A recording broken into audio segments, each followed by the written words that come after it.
Hey YouTube, Diesel Dan back again. I made a short earlier about a park regen. I have another truck here I want to demonstrate. This truck really doesn't need a park regen, but I want to show you how the J Pro works with the regen. This is one of the features I do like about the J Pro, this diagram here. It's real simple, shows you all the components, gives you a lot of information you need, especially to diagnose. So I'm going to go ahead and start the regen here. It's going to ask you to make sure everything's okay.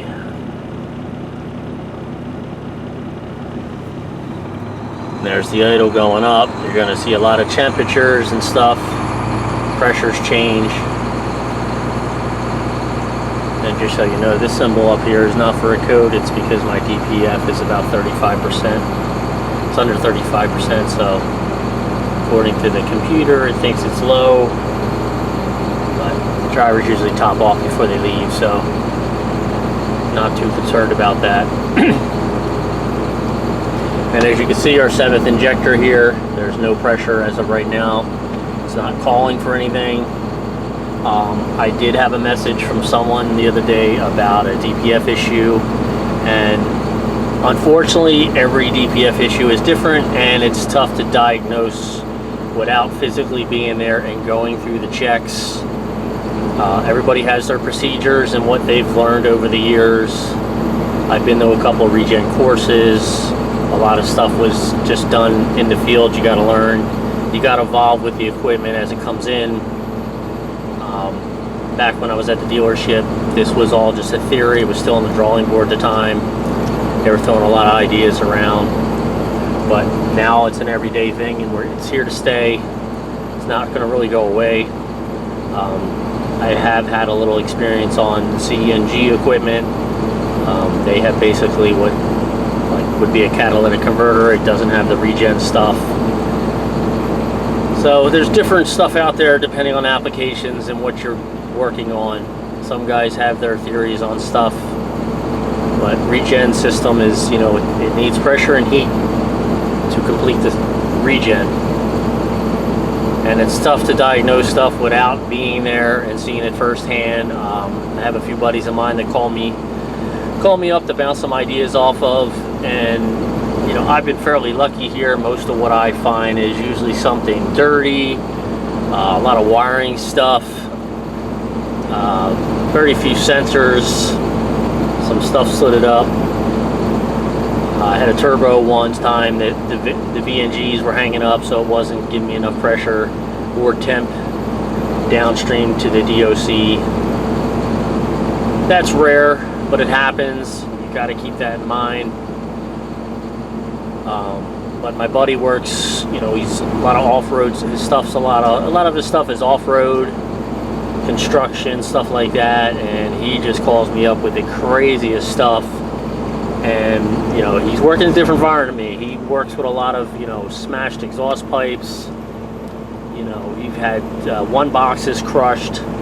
He called me up one time saying a one box had sounded like a bunch of marbles were flying around inside the one box. He works on a variety of different equipment.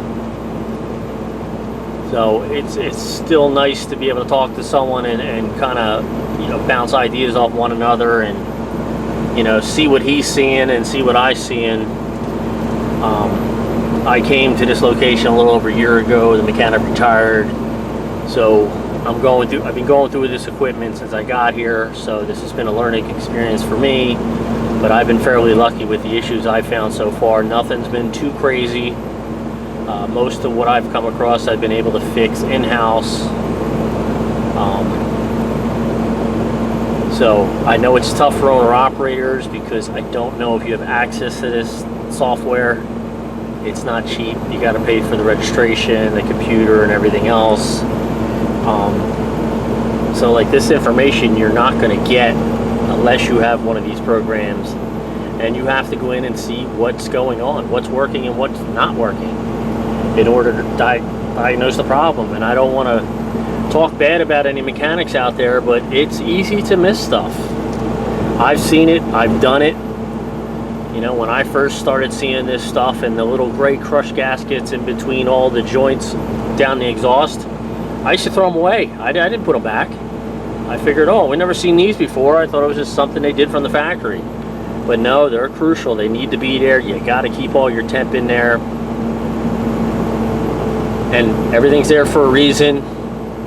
So you want to put everything back the way it was. Make sure everything's sealed. Your clamps are done properly, especially on like Freightliners with the one boxes with the dual filters. You know, I've seen it where those clamps weren't seated properly and caused issues. And they're tough because you can't see the back side. You're working through the one side. A lot of stuff you're working blind. Even these filters here, I mean, you can misline up the clamp. The edges could be rusted out. You know, these trucks are getting older. We're going to start seeing a lot of rusted. You know, I know they call the bottom part a bowl. Some of the bowls, the lips were cracking, breaking off. Some guys are welding. Some guys are replacing them. But we're starting to see a lot of issues because we're keeping the equipment longer. I know my maintenance budget has gone up due to the fact that we are keeping these trucks longer. We were supposed to get new trucks 2 years ago. And these trucks, these older trucks, are supposed to be filtered down the company to places that don't put as many miles on them or don't run them as hard. I'm up in the Northeast. As you can see, we have snow, so we have a lot of driving conditions we have to deal with. I live in central PA, a lot of mountains. It's tough. Where they got to drop their equipment off at is sometimes off-road, picking up stuff on tires, stuff like that. So it's a challenge, and I'm not going to say it's easy. It's not. I mean, these guys are skilled at what they do, but you also have to understand that, you know, you go into places, and I know a lot of owner-operators complain they seem like they're fixing the same thing over and over again. They may not be. A lot of times I'll see a lot of issues will be one thing will fail and will cause a domino effect down the system. So yeah, they fixed this item here, seems to be running right, but now that secondary system that failed earlier has permanently failed now. You know, that's just an example. I'm just throwing some stuff out there, but it's tough. You know, you have a lot going on here. I know you guys want to get the best fuel mileage, but you got to make sure all this is working. It's got to be, you know, the injector's got to be clean. The nozzle tip's got to be clean. And there'll be indications of, you know, what's going on if you do take it apart. I had a guy comment on the video with the white buildup from the DPF fluid not being dosing in the front of the SCR, and ended up being the broken wire to the doser nozzle, which caused my issue. Which, like I said, most of what I've come across has been fairly easy. It's been nothing totally crazy. But you got to keep everything in mind. I mean, the change of temperature sometimes affects your efficiency. Driving conditions, if the driver's doing a lot of city driving, you may have to take that into consideration. I have a unit right now that it seems to always get in this one particular location on this run. It always calls for a regen. For whatever reason, I don't know what the parameters are set on his particular truck, but they're not being met, and it's not regenning as it's driving down the road. So he gets at a certain spot within a few miles every couple days, and it's calling for a regen, and he just thinks it's weird that it just seems to be in that spot all the time, but it's probably due to part of his driving conditions. So like I said, a lot of it might not have anything to do with the mechanic. It just might be driving conditions, traffic, and other issues, outside issues going on. They have to consider. We have to take all this information into account. Being the mechanic, I can make sure everything works and as clean as possible, but if there's a driving element coming into play, that really doesn't have much to do with me. I can only do so much in the shop. But I wanted to give guys an idea of what the system looks like, the components, and what we are looking for. Like, as you can see, this earlier today was around 1 psi. Now it's 67, so the 7th injector is firing now. You're seeing the temperature starting to go up because it's dosing fuel in there. So you could see stuff as it goes on. The temperature goes up, you'll see it. And another nice thing is you can actually tap on individual items and get a little more precision readings. soot percentage, your actual temperatures, the engine here, we can see what's going on there, oil temp, coolant temp, engine speed,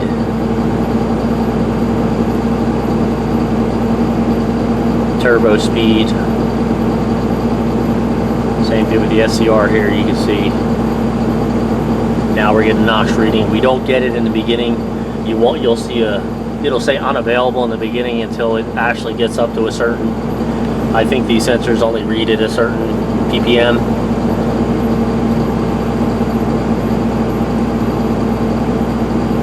And like I said, between model makes and models, some of these readings are a little bit different.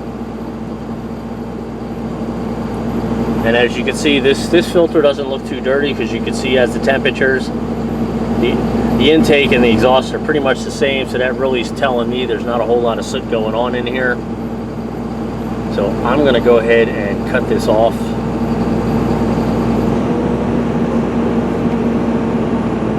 And another note is, guys, if you do park regens, I've seen a lot of guys do this, they just shut the truck off, grab the laptop and go back in the shop.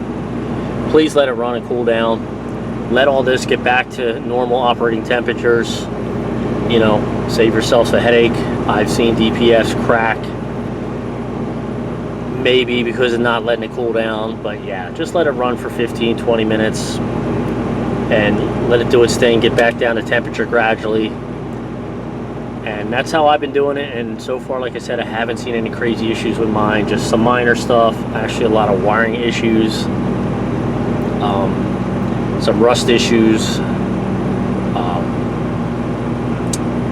NOx sensors I've changed because they've actually corroded out with the older style with the aluminum housings, stuff like that. I mean, I haven't had, like I said, nothing too crazy. I had to send to a dealer or anything. Everything I've been able to do in-house. But yeah, there's a lot going on here, as you can see. I wish I could just have the magical answer for guys when they message me with a problem, but it's tough.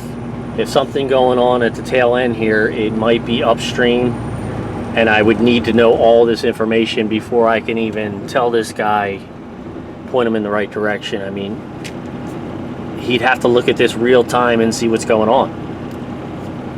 So you need this equipment, and we have to be able to know what we're looking at. And like I said, it's tough. I've been to some regen courses and classes and stuff like that, and you pick up more and more information as you go along, but you got to put it in real time. You got to be in the environment and actually doing it. You can't just guess. Like the EGR valve, you know, the EGR valve, if it's stuck open, could cause a problem because you could lose your temp, lose some pressure, so, and it's going to affect everything downstream. So there's a lot to go into a regen system here, and this is the wave of the future. It's not going to go anywhere. So the more we know, the better we can, you know, fix this equipment, or at least the information you know, especially owner operators, drivers. The more information you guys know, the better you can go in and explain to the shops what's going on to try to help with the repair and get in and out as fast as possible and get it done right. So I hope this is helpful or informational, at least. But